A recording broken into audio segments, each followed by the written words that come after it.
North of Melbourne, at our traditional Tibetan temple. And I'm sitting a bit further away from the altar because there's a couple of people teaching, and so for social distancing reasons, I work in a hospital, so I'm trying to minimise contact with everyone, even though I'm fit and well. So, okay, so thanks for tuning in. We'll start off with the prayers on page 19 of Prayers for the Path of Indivisible Great Bliss and Emptiness. So as we say the prayers, we're not just assenting to being part of a particular group or tradition that says these prayers, but we're reaffirming or giving voice to our refuge and our aspiration for bodhicitta, our aspiration for all the stages of the path, and also to connect to this extraordinary lineage from Guru Shakyamuni Buddha down to, in our case, Geshe Acharya Thubten Loden, or whoever your root guru may be. So wonderful to be connected to them. So start off with praise to Shakyamuni Buddha. Tampa chandande diji chipa chantapa yantapa sope sanji ripa da zatsu tempa deva chipa jita champa chaba juve tano juva nana mipa dada minaki tumpa sanje chandande Ajava Chakya Tupala Satsalo Chada Jatsu Jiva. Teacher, Bhagawan, Tathagata, Arhat, perfectly pure and complete Buddha, all-knowing, having poise, Sugata, apprehender of the world, navigator of beings to be subdued, incomparable, teacher of gods and humans, to the Buddha, the Bhagawan, the glorious conqueror Shakyamuni, we prostrate, make offerings, and go for refuge. Sangaja Dasa Tijanama Chacha Bodhisattvas Jatsuti Tadi Jatsuti Pizanati Tana Penji Sanji Tripasho. To the Buddha, Dharma, and Sangha, I go for refuge until becoming enlightened. Through the merit of my generosity and so on, may I achieve Buddhahood to benefit all beings. To the Buddha, Dharma, and Sangha, I go for refuge until becoming enlightened. Through the merit of my generosity and so on, may I achieve Buddhahood to benefit all beings.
This ground, anointed with perfume and strewn with flowers, Mount Meru, the 4 continents, adorned with sun and moon, imagined as a Buddha land and offered thus. May all beings enjoy such pure lands. I prostrate my 3 doors with a mind of respect, and offer all actually arranged and mentally emanated offerings. I reveal all the downfalls and negativities that I have ever collected, and rejoice in the virtues of individuals and superiors. Please remain perfectly abiding until samsara is no longer seen. I request you to turn the vast and profound wheels of Dharma. I dedicate the virtues of myself and others to the great enlightenment. Body born from 1,000,000 magnificent excellent virtues, speech fulfilling the hopes of infinite beings, a mind that sees all objects of knowledge precisely, I bow my head to the chief among the Shakyas, supreme sons of the incomparable teacher, carrying the load of all the conqueror's deeds. By their emanations appearing in countless realms, I prostrate to Maitreya and Manjushri. The mother of conquerors is difficult to fathom. The precise thought is in commentaries written by Jambavipa's ornaments, Nagarjuna and Asanga. I prostrate at the feet of those most renowned in the 3 realms. From these 2 great chariots come the excellent lineages of the paths of profound view and vast deeds. Their essential points gathered thoroughly and without fault. Prostration to the lamp holding this treasury of instruction. Giving explanation through compassion, by seeing precisely and completely the essential points of all paths of Sutra and Tantra. Holder of the conqueror's entire holy Dharma, prostrations to the glorious Losandrapa. I, seen all the infinite teachings, supreme way of crossing for those entering the journey to liberation, moved by compassion to deeds skilled in method, prostrations to the spiritual masters who make everything clear. In the prayer of the path to enlightenment, the kind master is the basis of all qualities, and proper reliance is the root of the path. By seeing this excellence and through much striving, bestow blessings to be devoted with great respect. This gentle support of freedom, obtained this one time, is most difficult to achieve. Knowing its great value gives rise to a mind seizing its essence constantly day and night. Bestow blessings to generate this continuum unceasingly. It is like a bubble in water, this constantly moving body and life. Thus remember the swift collapse of death. Beyond death, like body and shadow, white and black karmic results follow after. By gaining firm certainty in this, the mass of faults, subtle and very subtle, are abandoned, and the accomplishment of all virtuous collections completed. Bestow blessings to ever attain conscientiousness. The qualities of samsara are unfit to be trusted, the door to all suffering. Do not be content with these enjoyments. By knowing its defects, bestow blessings to develop a great aspiration for the bliss of liberation. By that pure thought, great conscientiousness is drawn forth, and mindfulness and awareness of the individual liberation, the root of the teachings. Bestow blessings to make this the essential practice. Just as I myself have fallen into samsara's ocean, all living beings as mother are also like that. By seeing the responsibility for the liberation of beings, bestow blessings to be trained in supreme bodhicitta. However, by merely generating the mind, if not acquainted with the 3 aspects of ethics, enlightenment will not be attained. By seeing this excellence, bestow blessings to train with strong effort in the vows of the conqueror's sons. Pacifying distraction toward perverse objects, by way of proper analysis of the perfect meaning, bestow blessings to swiftly and continuously generate the path related to the union of calm abiding and special insight. Thus becoming a vessel trained in the common paths, enter the Vajrayana, supreme evolution of all vehicles, bestow blessings to engage the easy path itself, that sacred way of crossing for fortunate beings. The base of practice for the two aspects of attainment is when guarding the pure vows of commitment is found to be genuine and certain. Bestow blessings to protect them even at risk of life.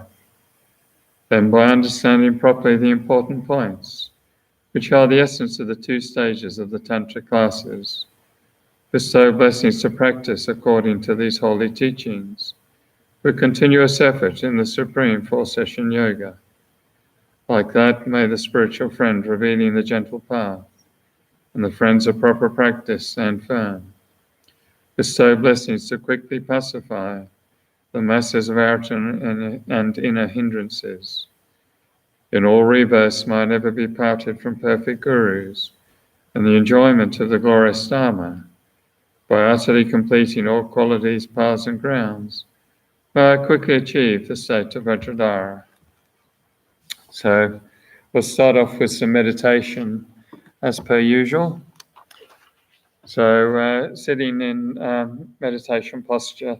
And I thought as we're on getting to the section of calm abiding, we might do some meditations on visualizing Guru Shakyamuni Buddha, because there's heaps of benefits to choose the Buddha as a concentration object. So benefits in terms of acquainting our mind with all enlightened qualities expressed in this image, and also gaining a connection to Guru Shakyamuni Buddha himself, and strengthening our connection to our Guru, who we see as being non-dual with the Buddha image we're visualizing, and awakening our own Buddha nature. So there's many benefits on trying to stabilize the mind on this image of the Buddha. All right, so we start off sitting in meditation posture, and whether we're sitting in a chair or sitting on a cushion, then try and relax the body. So the back's straight, but you're relaxed. And letting go of any tension with the out-breath.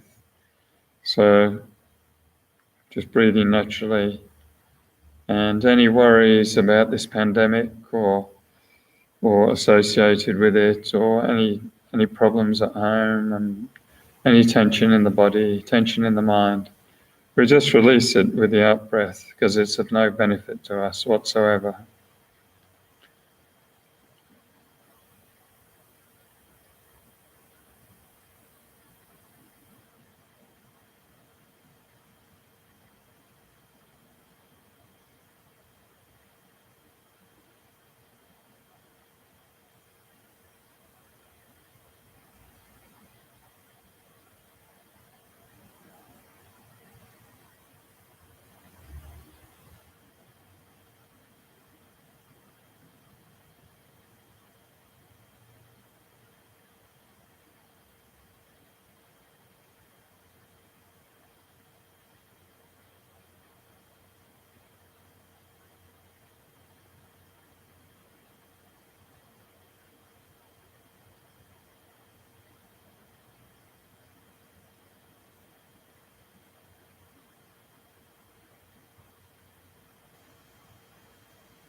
And establishing a pure motivation for this practice to make sure we get the most out of the session, and turn an ordinary meditation into a cause of enlightenment, into a pure Mahayana practice, or through developing the mind of enlightenment and the spirit of enlightenment, the awakening mind.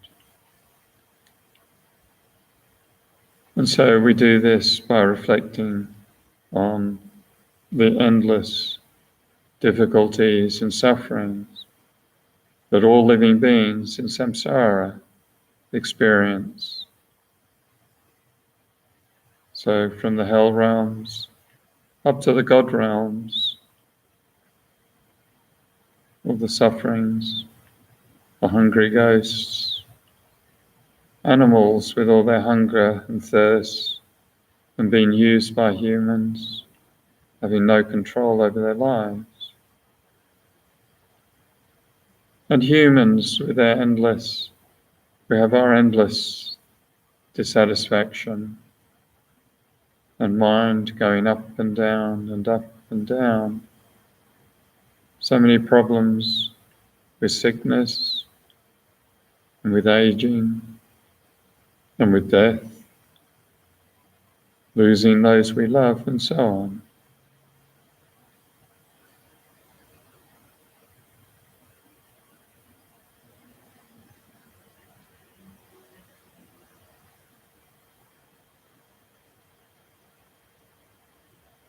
And recognizing every other person, every other being holds their wish for happiness the same way we do.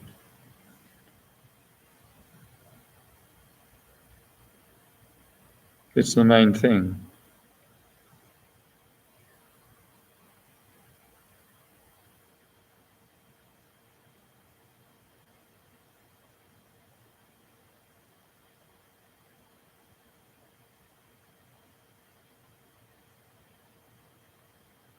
And yet all are bound by delusion and karma.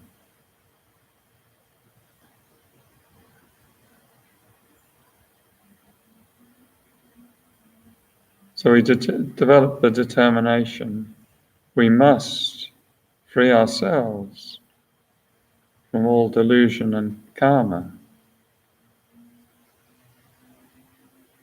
and attain complete, perfect enlightenment.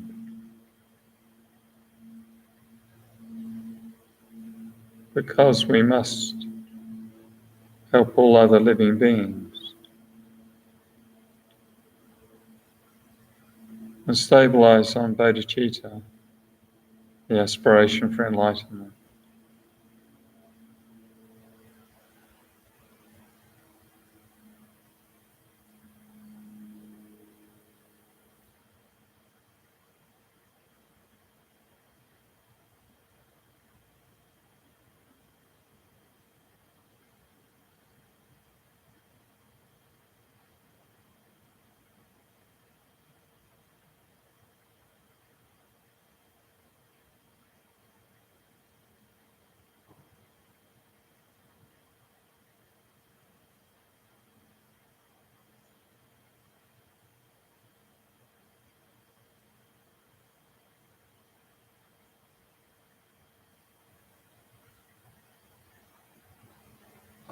Now we visualize the founding Buddha, Guru Shakyamuni Buddha, with the sense he's not just a historical figure, but here and now, in the present. So visualize at the level of your forehead, in space, from empty space, visualize there appears a precious golden throne, supported by mighty lions.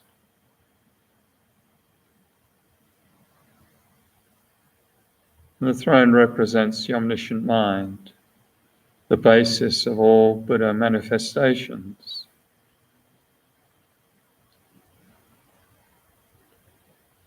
On top is a white lotus, perfectly pure, symbolizing the realization of renunciation.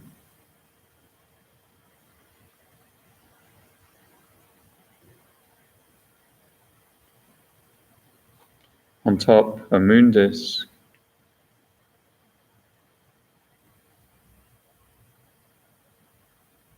the realization of bodhicitta in the form of a white, light-natured moon disk.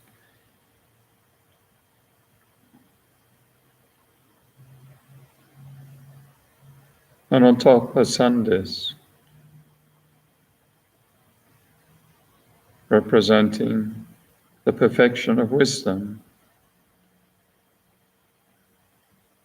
the omniscient mind, the wisdom that dispels all darkness, just as the sun dispels darkness as it rises at dawn.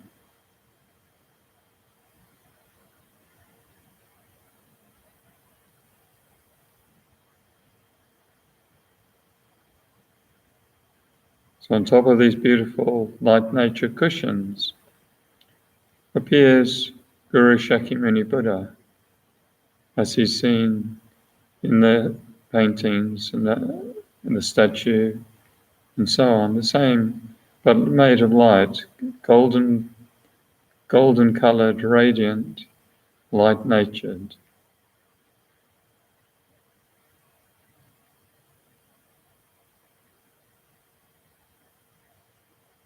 He has one face that's smiling gently towards you.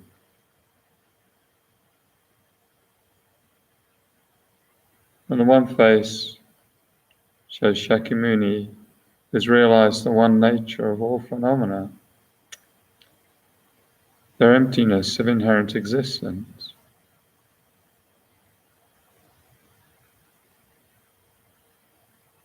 His right hand represents great method, and his left, great wisdom.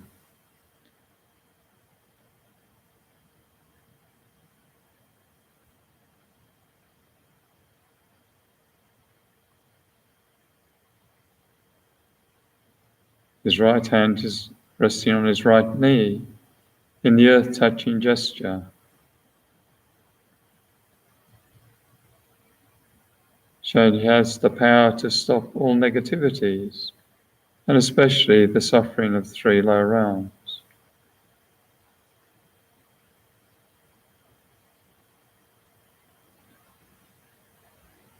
His left holds in his lap a begging bowl full of wisdom nectar.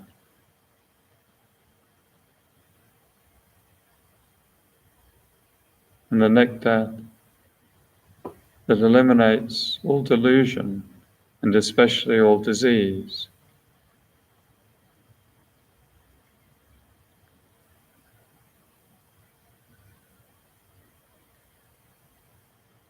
He's seated in the Vajra posture, showing perfect meditative equipoise.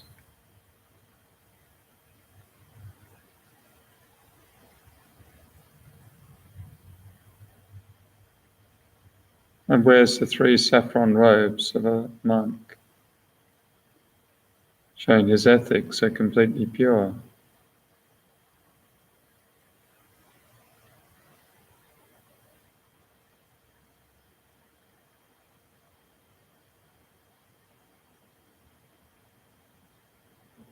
The Shakyamuni's crown is a white Om, symbolizing Vajra body. At his throat, a red R, symbolizing Vajra speech. And at his heart, a blue Hum, symbolizing Vajra mind.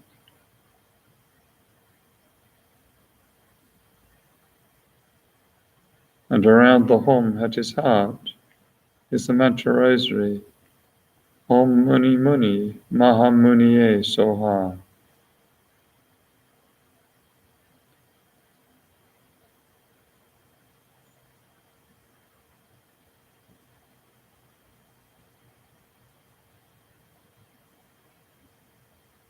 And visualize from the heart of Guru Shakyamuni Buddha, from the Hum and mantra rosary, white light emanates in the ten directions, making offerings to all Buddhas and Bodhisattvas, all holy beings.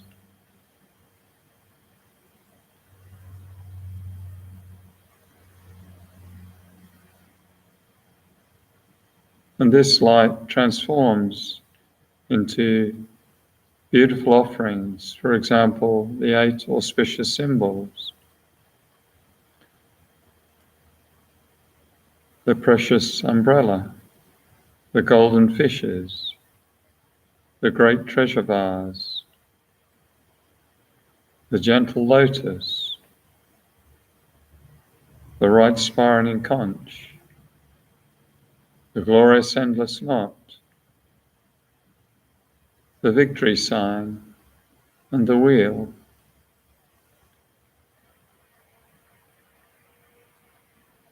And also the 5 qualities of enjoyment: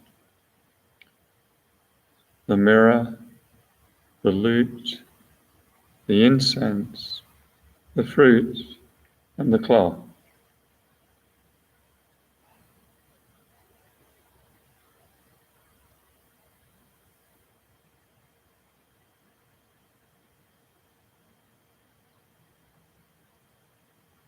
So all Buddhas and Bodhisattvas greatly enjoy these offerings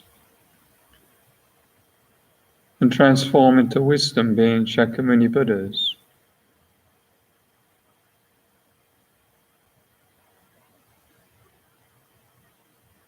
These limitless wisdom beings then dissolve into the commitment being Shakyamuni Buddha visualized in front of you, and they become non-dual.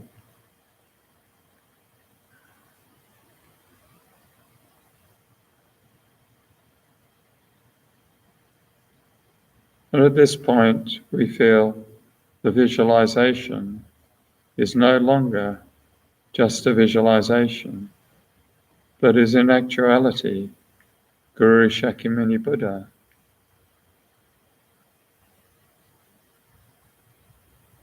Or if we have a kind root Guru, it is in actuality my kind root Guru, manifesting in the form of Guru Shakyamuni Buddha in front to bless us.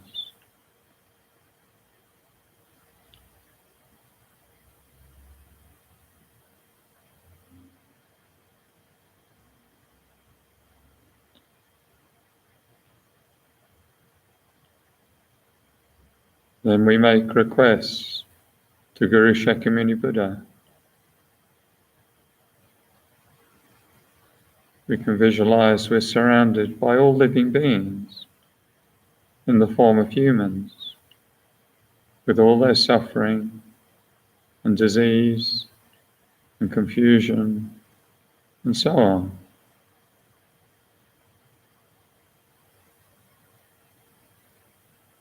And we make the heartfelt request: you are our Guru, you are the Buddha jewel, you are the Dharma jewel, you are the Sangha jewel, and you are our great protector. From now until enlightenment, please release us from all suffering and all negativities of body, speech, and mind, and the 2 obscurations, and the sufferings of the lower realms.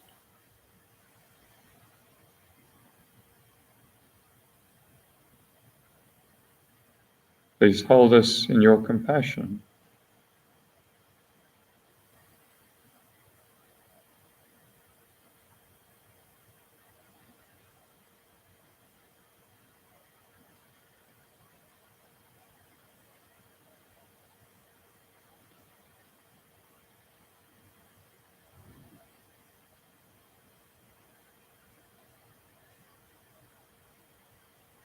Having made this request, then from the Om and Mantra Rosary of Guru Shakyamuni Buddha, visualize white light and white nectar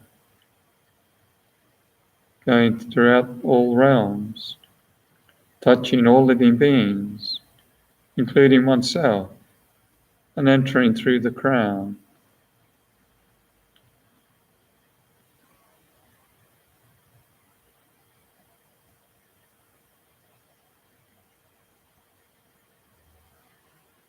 This white light fills the body and fills the mind and washes out all negativities, obscurations, hindrances, diseases, suffering, and so on in the form of black light and black smoke, which leave through the lower and dark impurities, which leave through the lower orifices of your body and through the pores of the skin. And as we visualize this, if we like, we can say Shakyamuni's Buddha's mantra, Om Muni Muni Maha Muniye Soha. Om Muni Muni Maha Muniye Soha. Om Muni Muni Maha Muniye Soha. Om Muni Muni Maha Muniye Soha. So focus on the visualization and the purification of all suffering and the mantra.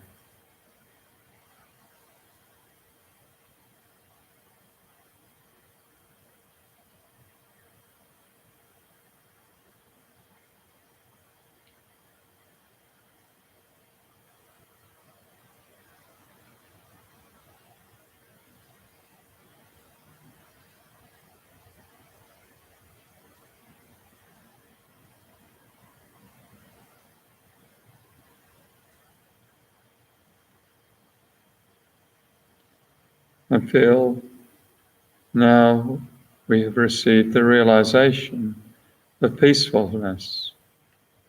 Peacefulness from Guru Shakyamuni Buddha.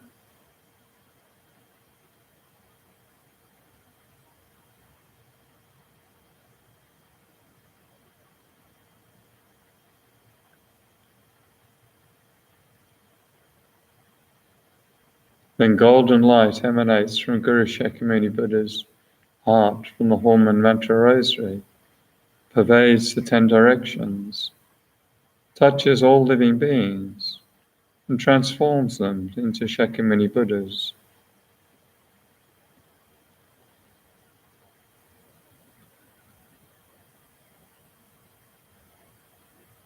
These then dissolve into the main commitment being, Guru Shakyamuni Buddha, visualized in front of you.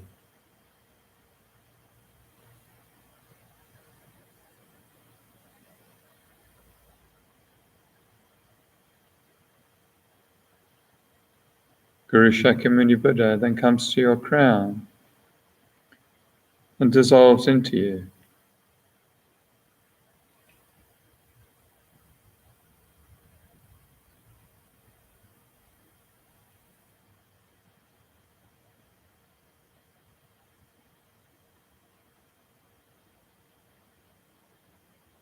And we feel Guru Shakyamuni Buddha's Vajra body and my body are non-dual. Guru Shakyamuni Buddha's Vajra speech and my speech are non-dual.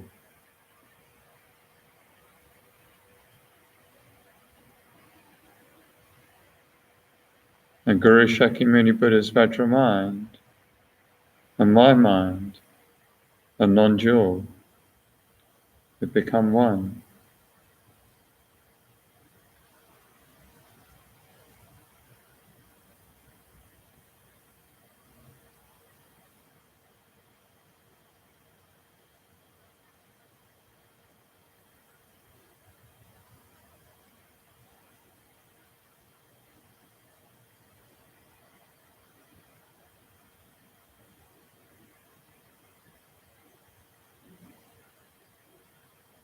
And we can finish the meditation.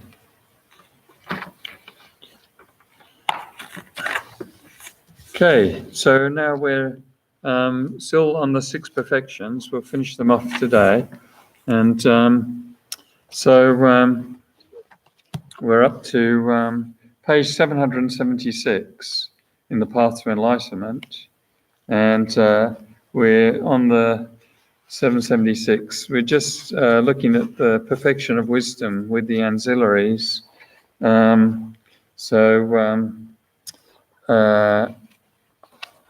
just at the last part, wisdom with all 6 perfections. So So when we practice the perfection of wisdom, we should try to do so with all 6 perfections. So the first one is generosity with wisdom, where we can try and teach others the wisdom associated with the path to enlightenment, and particularly if they're interested and they've got some background, then the wisdom of emptiness and dependent arising, the nature of reality. Secondly, there's ethics with wisdom. So as we're practicing, we're meditating on wisdom and practicing wisdom, we should do so, Geshe says, with try and protect your vows, avoid harming others, and particularly abandoning wrong view, or making sure you don't fall into wrong view when meditating on emptiness. So it's quite easy to misconstrue what the middle way is. Like all the different Buddhist schools have different interpretation about what the middle way is. So if you focus on just on emptiness, the unfindability of things, that you can't even find an atom of anything within the object. You can't find an atom of table within table. You can't find an atom of book within book, and so on. You can only find the parts. So if everything's unfindable, it's easy to misunderstand and think, well, it really doesn't matter what I do. So you let your ethics and your discipline, your self-discipline and your ethics go by the by, because you think there's no consequence, because nothing's findable anyway. So this is a very hazardous wrong view and a major misconception, because as Tsongkhapa very clearly points out, that dependent arising and emptiness are 2 sides of the same coin, and one supports the other, and they can only exist if the other exists. So therefore, actions and karma and so on still function within the framework of emptiness. So thirdly, there's patience with wisdom. So this is patience, with whatever discomfort we have with meditating on emptiness, whether it's just physical discomfort or mentally. We find we have another sort of misconception that emptiness is too impersonal and I don't want to spend time meditating on it, or some sort of fear that you don't exist, or you're not substantial, or so not seeing emptiness as liberation, but seeing it as a bit of a worry. So that's a sort of I think it's described in the text as like a beginner's problem with emptiness. So someone experienced with emptiness just dives straight in. It's a marvelous liberation experience for them, whereas newbies can find it it's just a worry. It's undermining their existence. So number 4 is joyous effort with wisdom. So we need to practice, Geshe explains here, with joy and lots of energy to study and focus on emptiness, meditate on emptiness. So again, I think it depends on personality, but I think quite a few people sort of try to put emptiness to one side, either thinking it's too hard or somehow they're not that keen on it. So we need to practice with energy and overcome those obstructions and to attain freedom and liberation. Then concentration with wisdom. So we need to alternate analysis with single-pointed concentration, because if you're analysing to find, for example, an object, find the eye, and looking amongst all the parts and reaching a point where you're saying, well, I've checked everything, it's not there, and that absence, then after a while it fades, so you need to go back to the analysis. And then once you've done your analysis, then stabilize with concentration, because we need profoundly good concentration to realize emptiness directly. And then wisdom with wisdom. So, so wisdom to analyze the profound view. And also, I think Geshe mentions we determine to practice wisdom in the future and focus on the 3 cycles of emptiness and have an awareness that even emptiness is empty. Even emptiness isn't like this ultimate grasp of all truth. It's not ultimately existent. It is the ultimate truth, but it's not ultimately existent. It itself is empty of inherent existence. So, we need wisdom with wisdom. And I'd like to read from Lord Tsongkhapa.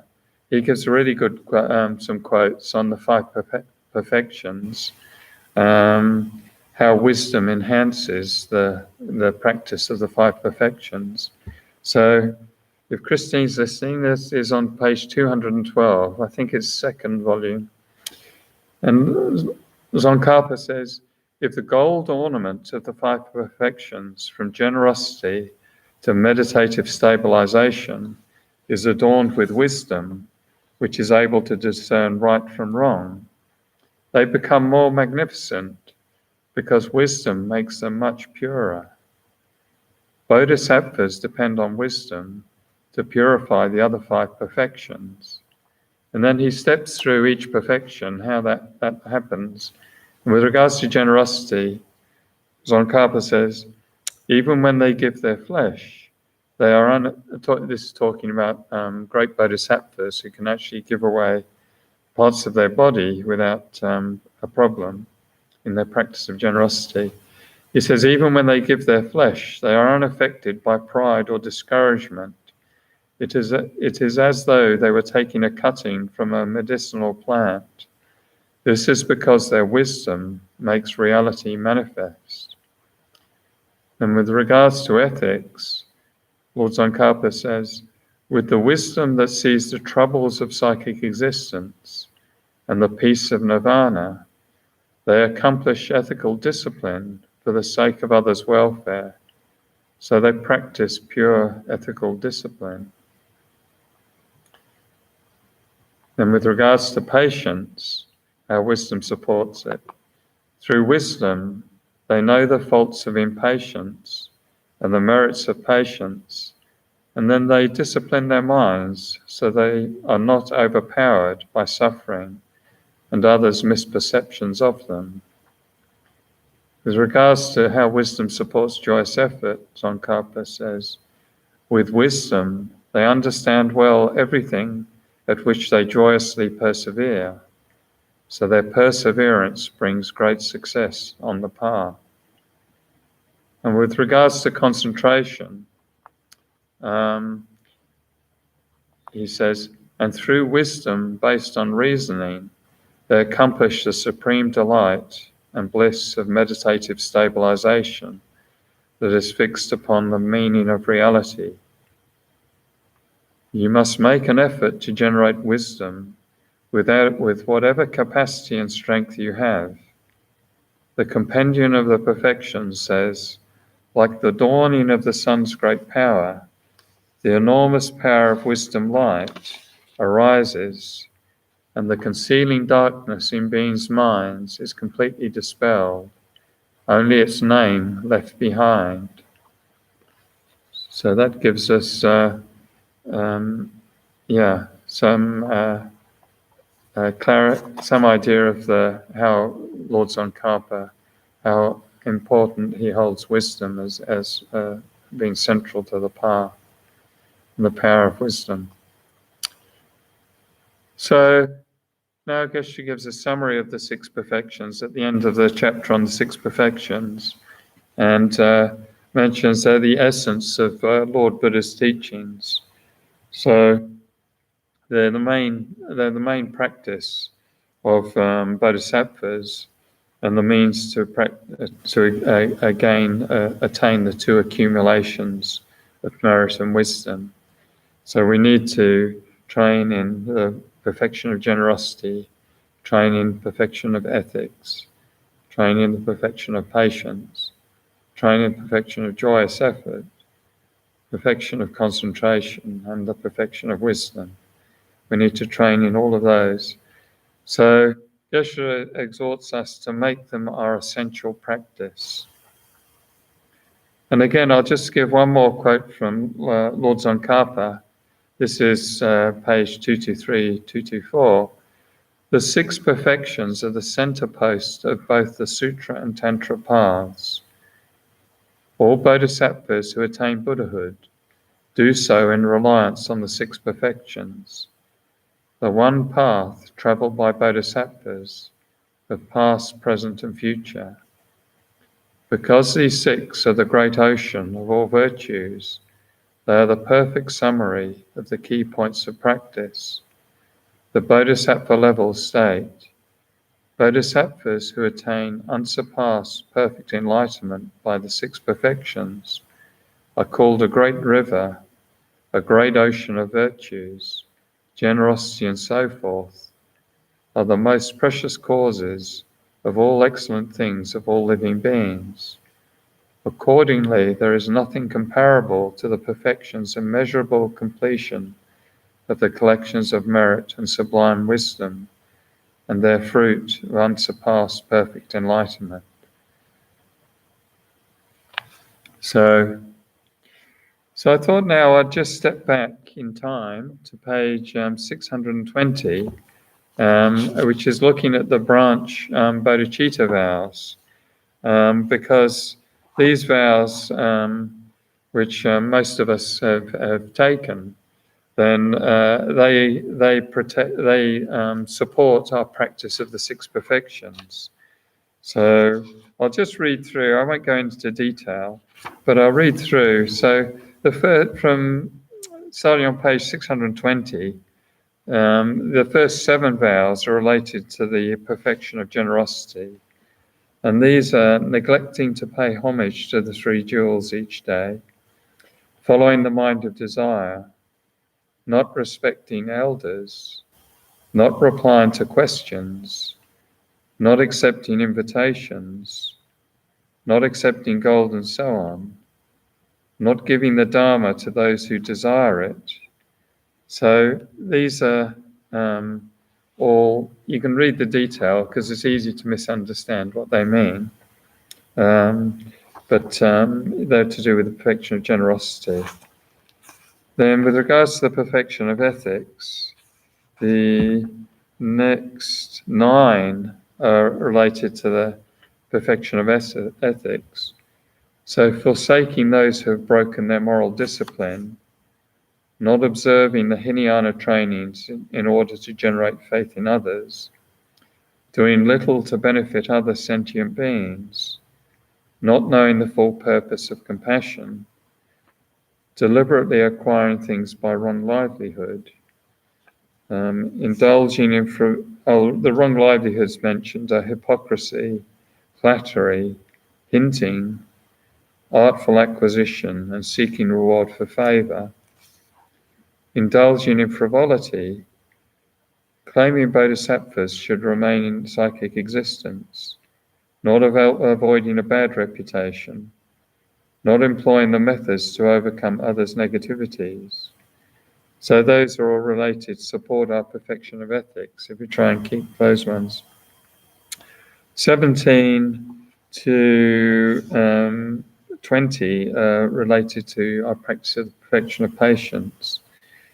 So not practicing the 4 dharmas, which means we have to be patient and not retaliate when others abuse you, criticize you, beat you, or talk about your negativities. Not caring about those who are angry, not accepting others' apologies, and not checking the angry mind. Then the perfection of joyous efforts is 21 to 23. we need to practice gathering a circle of followers, not abandon gathering a circle of followers through desiring wealth and fame, not eliminating laziness, and abandon engaging in senseless talk through attachment. So they get in the way of our practice of joyous effort. Then practice of concentration, there's 3 there. Not seeking the meaning of concentration, not removing the obstacles to concentration. And Geshe lists the 5 obstacles. And viewing the taste of concentration as being its main quality. So just blissing out when we actually do attain concentration and not using it to realize the nature of reality. Then perfection of wisdom is, there's 8 vows from 27.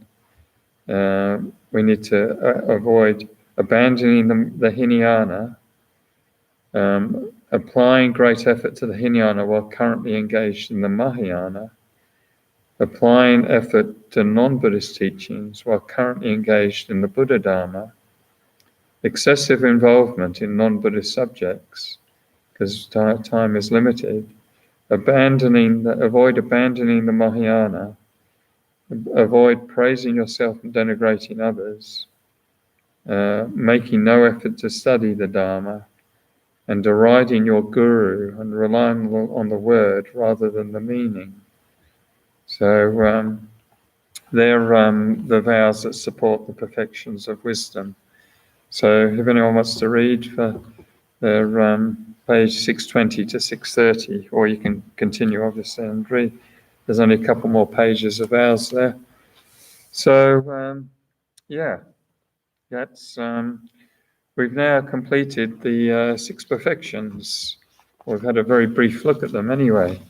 So next we're going to look at the 4 means for ripening the minds of others. So Bodhisattva practice is encompassed by the 6 perfections and the 4 means. And the 6 perfections are primarily of benefit to the Bodhisattva, the trainee, and the 4 means are the main way that Bodhisattva or holy being benefits others. So Geshe gives a fairly brief explanation of the 4 means on page 779.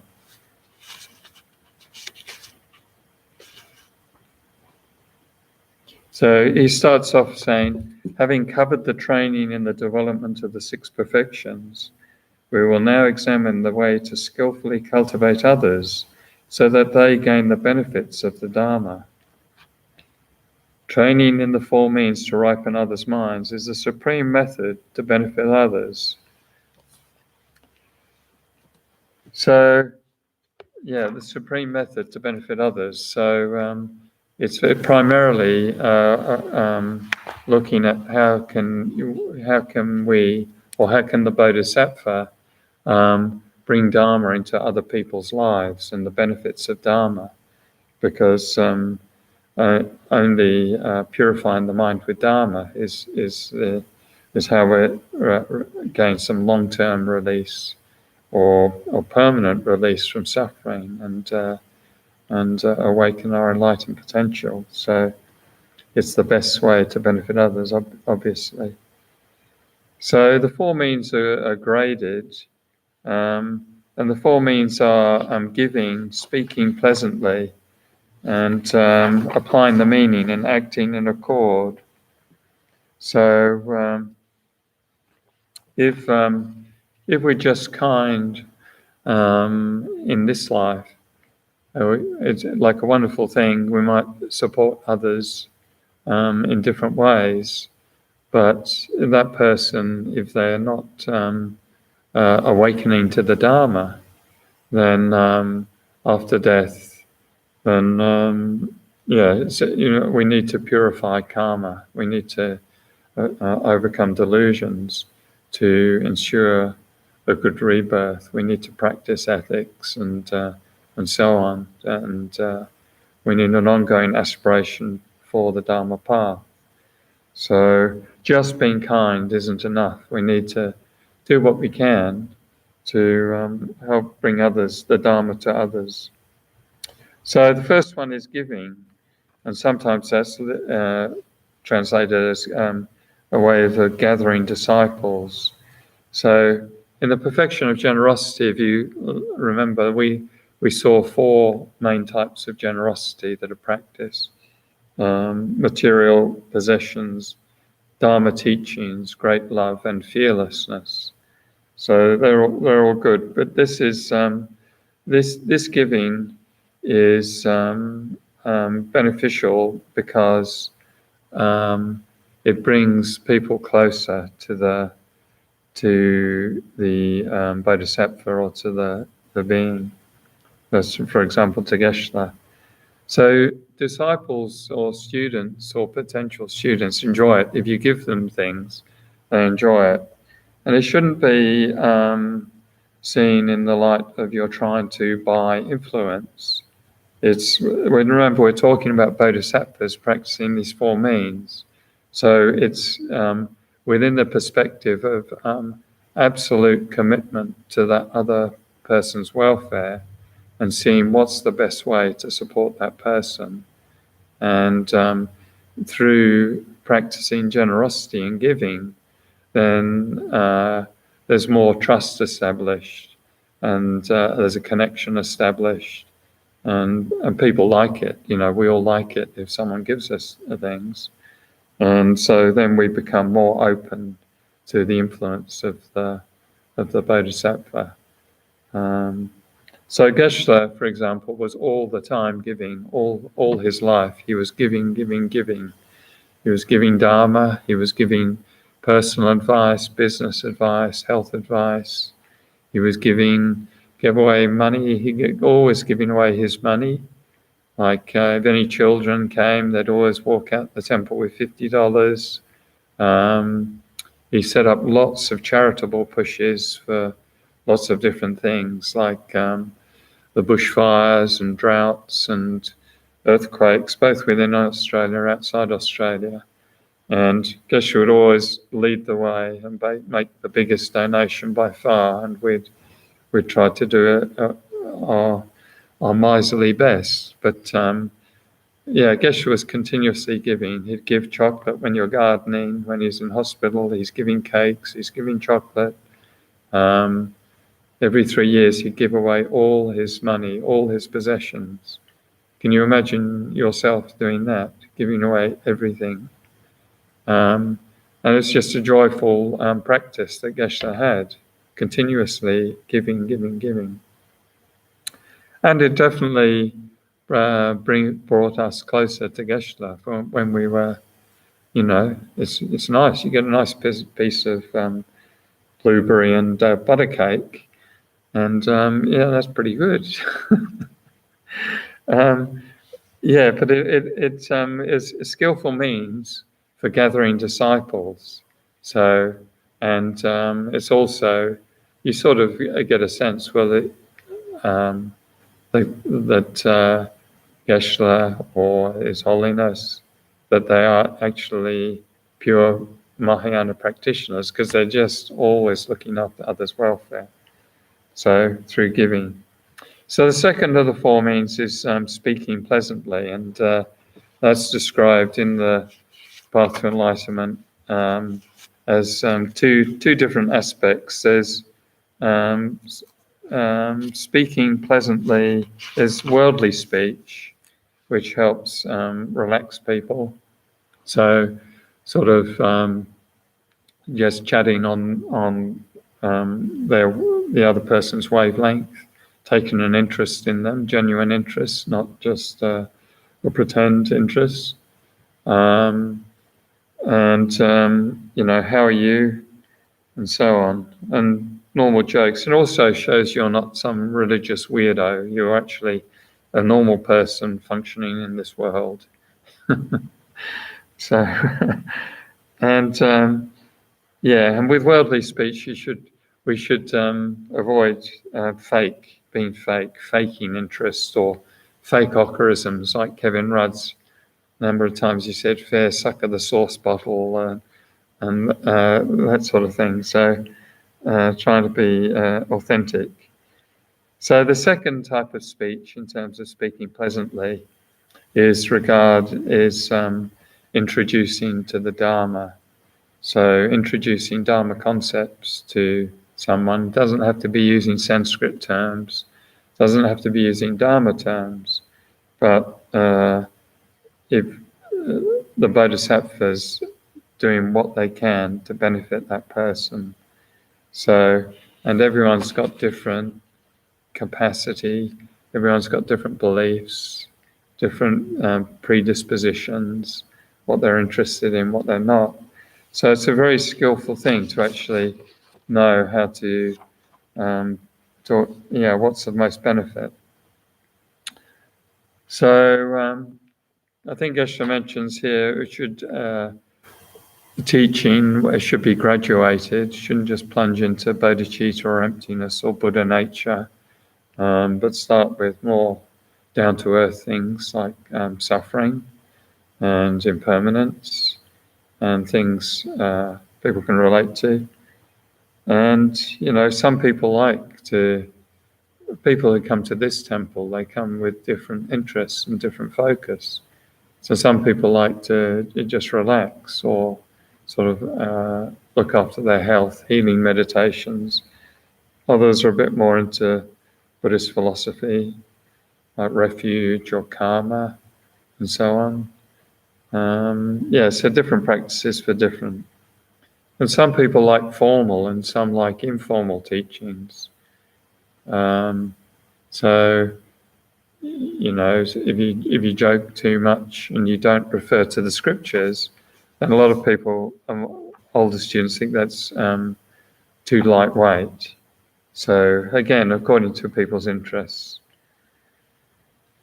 And Geshe also mentions if you people with extreme non-virtue, then you shouldn't focus on that, but just try and make the Dharma something that's not going to challenge a major part of their life initially, because it might be too much to take on board. Like if you go hunting and shooting, then and if you hear that the Buddha said no harm, then it might put you off altogether. So you could teach that person breathing, how to settle the mind. You don't actually have to go and shoot something to feel good. So anyway, that's sort of speech, Dharma speech. And Geshe mentions we should teach without miserliness. So whatever Dharma knowledge we have, then we give that. So the next section is called applying the meaning. Then it's talking. The explanation here is more that it's practical, showing people how to apply the Dharma practically. So So Geshe was very relaxed with day to day. Often he wouldn't speak Dharma outside of the temple.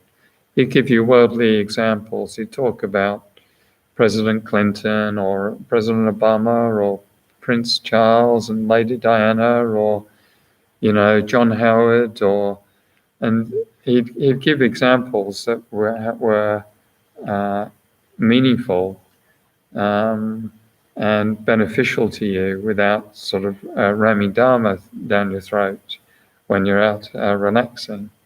So skillful methods. And so Geshe was very relaxed. So often Dharma practitioners, we might become too uptight, too idealistic, a bit sort of judgmental, whereas these high lamas are always very relaxed, very warm, very open heart. So that's applying the meaning.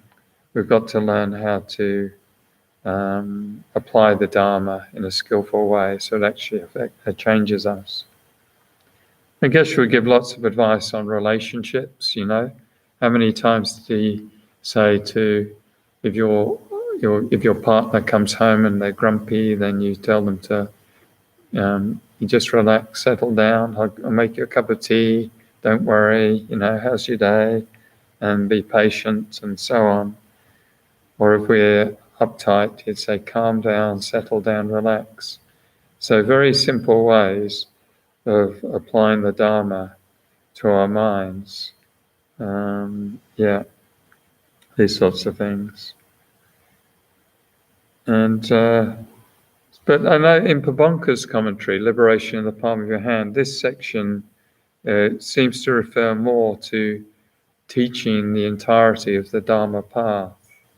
Or so yeah, it's those two, the first the speech and then speaking pleasantly and then applying the meaning, sort of between the two of them, there's passing on Dharma and showing people how to practice in the most skillful way we can. And then the last, and also giving antidotes to people's particular delusions. So if someone's really worried all the time, then we might show them just how to focus on the breath. Or maybe if they're interested, explain refuge, that there is a higher sort of power, a refuge that can fully protect you if you move towards it, move your mind towards it. And that the main refuge, of course, is the Dharma. Or people who, lots of blokes think anger's a good thing, you know, establish your dominance, or just show show you can sort of stake a claim or be demanding. And so dealing with anger, we can, if it's that sort of personality, then we can show them patience, the various antidotes to anger and the disadvantages and so on. So whatever the particular delusion is, then trying to address that. So, and of course, these bodhisattvas have got clairvoyance. So as Geshe did, then you can very directly address students' issues. And Geshe used to joke about sending down Dharma missiles at the start of a class. Sometimes he'd spend half an hour sending Dharma missiles, and people would just remark how very on the spot, you know, how it was embarrassing because he addressed very directly what was going on in your life at that time, and I'd sit there cringing on the cushion because you knew he was talking to you. And that's the benefit of directly knowing others' minds. You can send very pertinent Dharma quotes and things. So the last one is the most challenging, acting in accord. So this is where we have consistency between the Dharma that we're talking and what we're doing. So it's very easy to talk like I'm doing at the moment, and much more difficult to purely practice Dharma. So to avoid being preachy and to avoid being a hypocrite, there's no shortage of politicians or religious practitioners who have very much let down their faith with various with poor conduct or abuse in some way, or extracting money from people, or sexual abuse, or whatever. So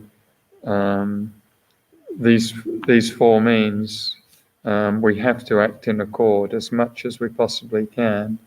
We have to practice Dharma. rather than just talk it. So the advantage, of course, of a pure Mahayana guru is a pure practitioner. Then they can absolutely inspire you along the Dharma path with their purity and their way of being. And in the section on Guru Yoga, it lists the 10 qualities of a perfect Mahayana guru. If you can't find one, then the 5 qualities. And if you can't find that, then just the 3 qualities. So I think they're all listed around page 94, 95. Page 95 is the qualities of a perfect Mahayana guru. So just with regards to the 3 qualities, at a minimum, a guru should have the 3: more qualities than faults, more concern for others than himself, and more interest in future lives than this life. So, it's hard to find someone with those 3 are extraordinary qualities. But then the advantage is that our teacher inspires you deeply and can cause you to practice the Dharma for a long time, even after they've left or they've passed on. The impact of holy beings, such as Geshe, is that it goes deep. It's a marvelous thing. So Geshe used to say, speaking Dharma is easy, just like a radio. He used to use the analogy of a radio, like the morning radio show where there's always 2 people chatting, blah, blah, blah, blah, blah, blah, blah, blah, blah, blah, blah, blah. And there's not much content, lots of laughs and blah, blah, blah. So if we don't act in accord, then Geshe said it's just like radio. So,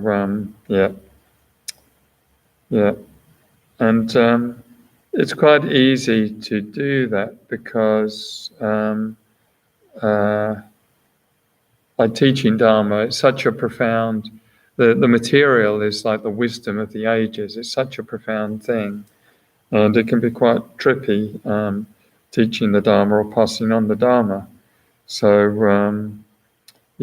we need these pure beings to teach. So that's why we need Geshe back here, ASAP. Okay, so that's then at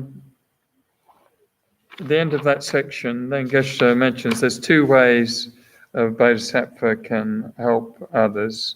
There's indirect method, which is accumulating merit and accumulating wisdom through your practice, through your meditation. Then you can accumulate vast merit and wisdom, and it's an indirect cause of benefiting others. Ultimately, it becomes an enormous cause because you become enlightened. But in the here and now, it's an indirect cause. And then the direct way of helping others is through these 4 means of practicing generosity, teaching the Dharma, showing them how to apply it practically, and acting in accord. So there are 4 extraordinary things.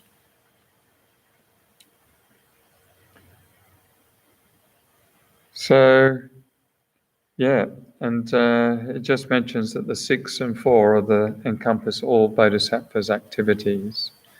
So we need to train in both, primarily the 6 perfections, but also in the 4 means. And Lama Tsongkhapa says, if you can't practice now, if we can't sit down and commit a lot of time to study and meditation and so on, if you can't practice now, then familiarize yourself through study, and it becomes easy to practice later. So we're still training the mind in pure Dharma through our study and through whatever time we can apply it. And And also because for those of us who are studying Geshe's books, Geshe said these 9 paths to enlightenment, these extraordinary books, which are really a condensation of his life, of his encyclopedic knowledge and wisdom. And he said when he passed on, these books are his representative. So just studying Geshe's books, then we're strengthening our connection to him. And that's got to be a wonderful thing. There's nothing more beneficial in our lives, and particularly as we get older and head towards death, than having a connection to a holy being. It's absolutely the most important, wonderful thing. Okay, so how are we going for time? All right, so we just start. Now we're now onto the chapter, page 789, on calm abiding. So the last 2 perfections of concentration and wisdom, those subject matter are then expanded on greatly in the subsequent chapters on calm abiding and special insight.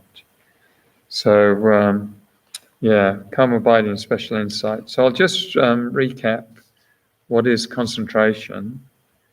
So it was defined as a mental factor that can abide one-pointedly on an object of virtue without distraction.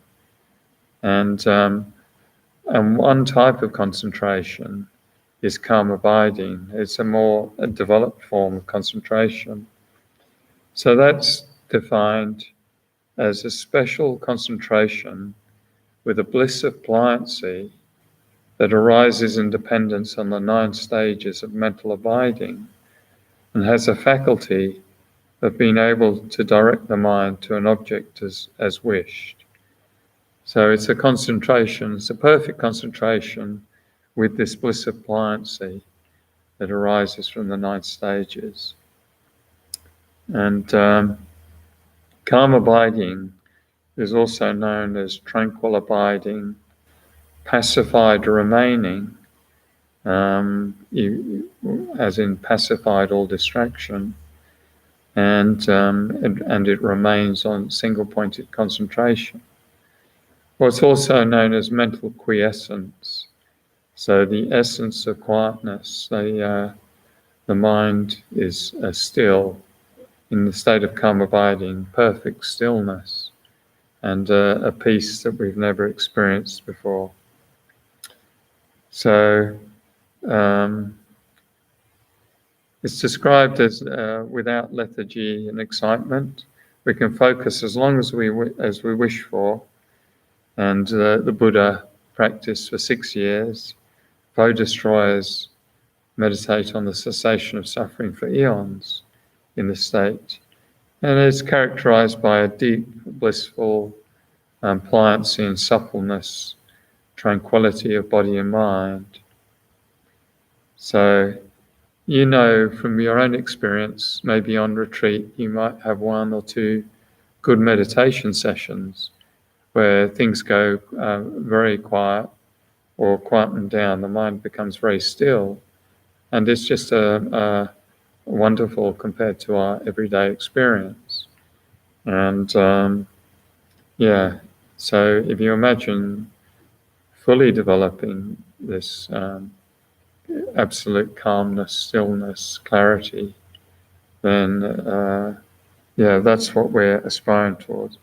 So that's calm abiding. It's special insight we'll look at now, because calm abiding is conjoined with special insight. That's the latter part of the path. So special insight, wisdom is defined as a mental factor that can correctly discern the object of analysis. So you know something correctly. And special insight is one particular type of wisdom. It arises when we've got calm abiding.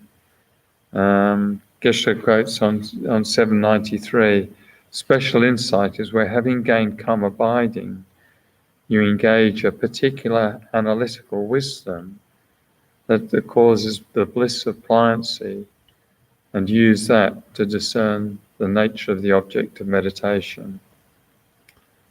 So with special insight, the bliss of pliancy comes from analysis. With calm abiding, the bliss of pliancy comes from concentration. And Geshe mentions that calm abiding and special insight, they're not necessarily Buddhist. Other traditions have them. But you need refuge or bodhicitta for it to be a Buddhist practice, this calm abiding and special insight. And we practice the entire path to enlightenment. We practice a similitude of calm abiding and special insight. So we practice a similitude of special insight by analyzing the subject, whether it's impermanence or patience, and then a similitude of calm abiding by focusing single-pointedly on the concentration we've gained. Yeah. And maybe I should, So calm abiding and special insight are the used throughout the path, but particularly with regards to the emptiness teachings. So this next big section is on how to develop calm abiding and how to use it to perceive the nature of reality, to unite calm abiding and special insight. So that's what we'll be looking at. Which is, we'll probably do that next week, I'd say. So we'll start off next week looking at the benefits of calm abiding and how to develop calm abiding. All right, so I might just wrap up with the prayers on page 31.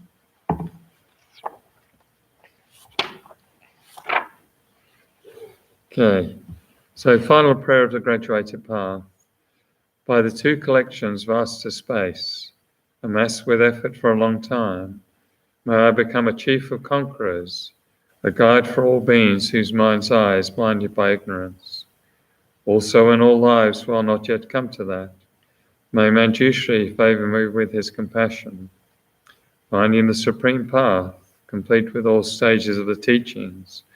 May I please the conquerors by practicing well.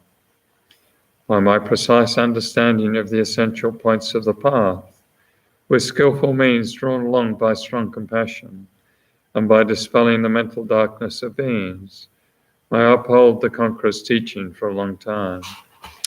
Where the supreme precious teaching has not spread, also where it has spread but become degenerate, with a mind deeply moved by great compassion, may I make clear this treasure of benefit and bliss. The stages of the path, excellently established by the marvelous deeds of the conquerors and their sons, give glory to the minds of those aspiring for liberation. May the conquerors' deeds be long preserved. May all humans and non-humans remove the obstructions and establish conditions favourable to cultivating the excellent path, never be parted for all of their lifetimes from the purest of paths which the Buddhists have praised. When someone makes effort to practice properly the 10 points of conduct of the Supreme Vehicle, may he always be assisted by the mighty protectors, and may oceans of good fortune spread out, reaching all. Then the special dedication in 34. Titagi pinanta devaya tuzante shite chitan chiti sepahamandan valudrupadam Lunda Joseph Pedro Te tu lezera te choto bujidan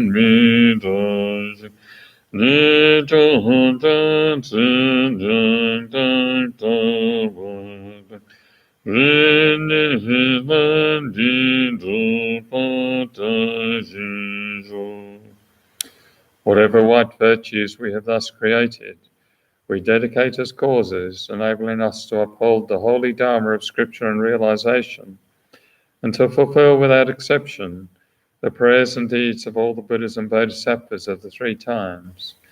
By the power of this merit in all our lives, may we never be parted from the four wheels of the Mahayana, and may we complete the journey on the paths of renunciation, bodhicitta, pure view, and the two stages.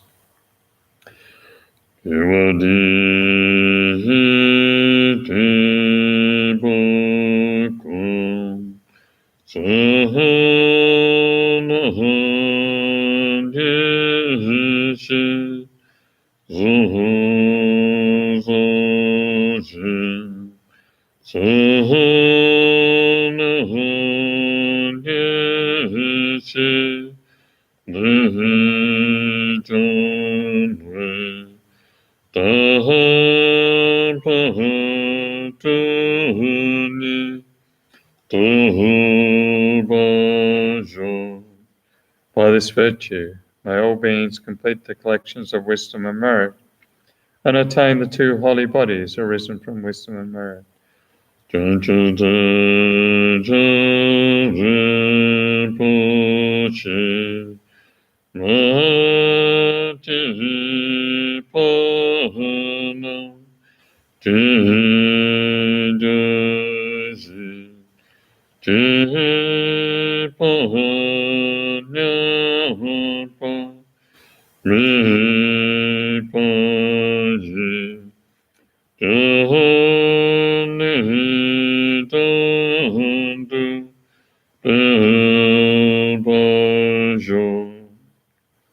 May the precious superior mind of enlightenment be generated in those who have not yet generated it, and not decrease in those who have developed it, but increase continuously. Okay, thanks everyone. Thanks for tuning in. Good luck with the all this